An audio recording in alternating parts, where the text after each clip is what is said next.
Hi there again, it's Alyssa Mastroni, the GPRA Evaluation Data Manager for the Evaluation Center at CU Denver. We hope to reduce as much of the GPRA data collection burden on state opioid response funded providers as possible.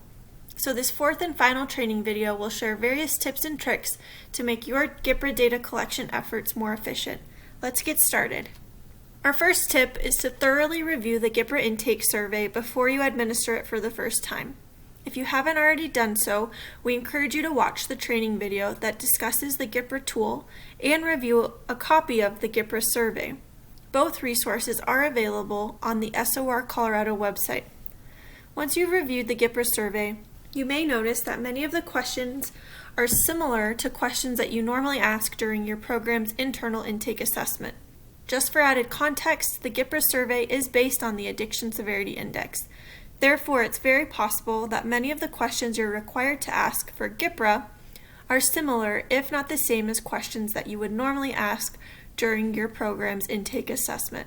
If this is the case, we highly recommend that you complete both the GPRA intake survey and your internal intake simultaneously. This will save you a tremendous amount of time when completing the data collection and will fulfill both requirements. The State Opioid Response Grant does require that all items within the GPRA survey are administered word for word. However, you may use the responses that you collect during the GPRA survey to complete your internal intake assessment as well. One method of doing this might be having both intake tools open at the same time, side by side. Then, as you're administering the GPRA survey, you can record your client's responses in both tools as applicable. Otherwise, you can administer the GPRA survey and use the recorded responses to later complete your own internal intake.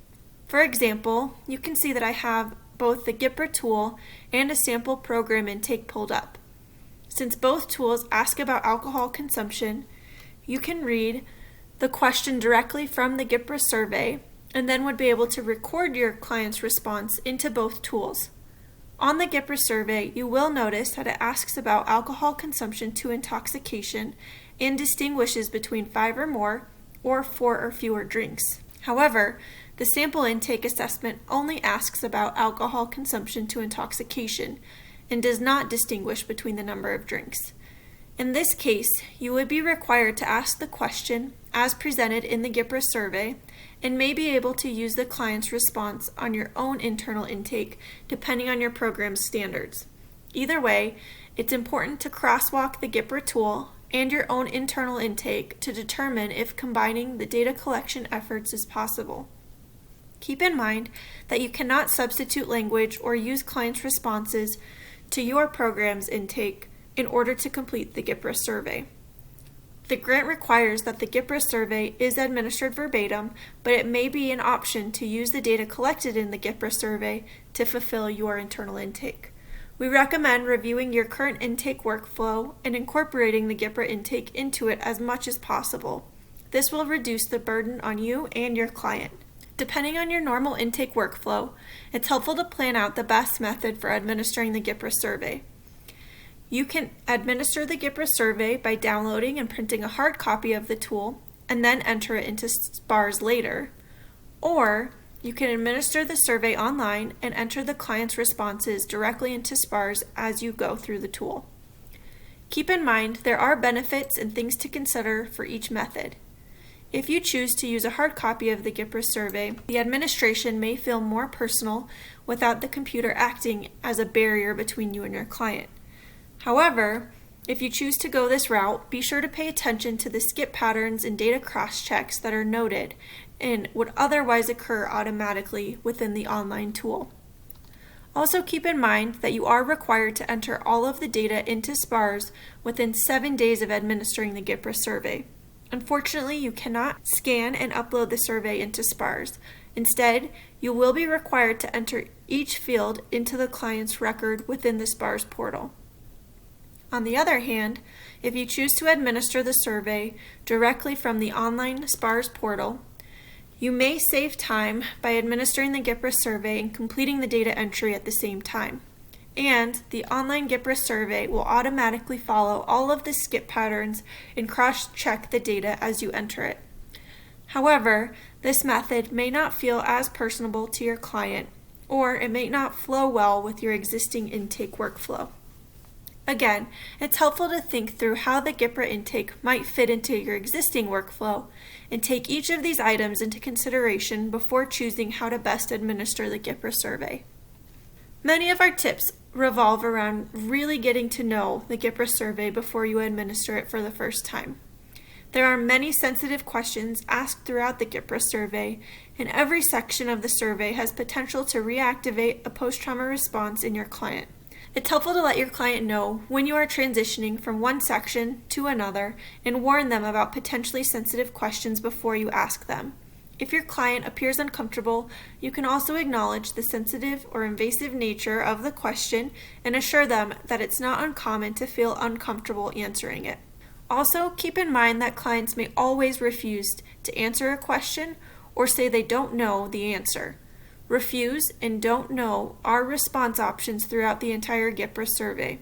Although many factors, including lived experience, will affect how clients perceive the questions, sensitive topics in the GPRA survey are military experience, housing, family, mental health, substance use, criminal activity, suicide, income, including illegal sources of income, and violence and trauma. It's important to be aware of the sensitive nature of the GPRA survey to try and avoid reactivating a trauma response. That being said, it's also important to know how to respond to your client should they begin to show signs of a trauma response. Most importantly, if your client reports thoughts of self-harm or harming others, be sure that you get them the help they need before they leave the interview, even if this means stopping the interview. Finally, we also have some tips to speed up and make the data entry process more efficient. Some data entry tips include using the Tab key to quickly move forward, or the Shift plus Tab keyboard shortcut to easily move backward when navigating through the data fields in the tool. If you're logged into SPARS, it's important that you're actively entering data because the system will time out after 15 minutes of inactivity.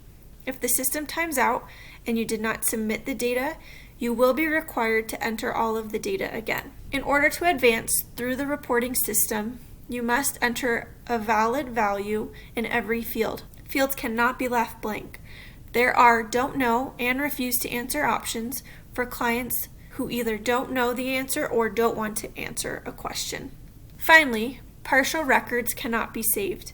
The entire record must be entered and submitted before it can be saved within the SPARS portal. One last and important item to note is that it's extremely important to enter accurate data within SPARS. Some fields within the survey can be edited after submission. However, there are sections that cannot be edited once the survey is submitted. This includes the records management subsection within Section A of the tool. Prior to submitting the survey, the SPARS portal will prompt you to review the recorded responses. This is a great time to double check the accuracy of the data, particularly noting the fields such as the GPRA client ID within the records management section. If you accidentally submit an incorrect client ID, please contact the evaluation center. Our final tip is just to be sure to check out the rest of the GPRA resources on the SOR Colorado website. You can watch training videos within the training video library and review the GPRA resource guide and frequently asked questions list. Thanks for tuning into this video, and we hope these tips and tricks make your GPRA data collection more efficient.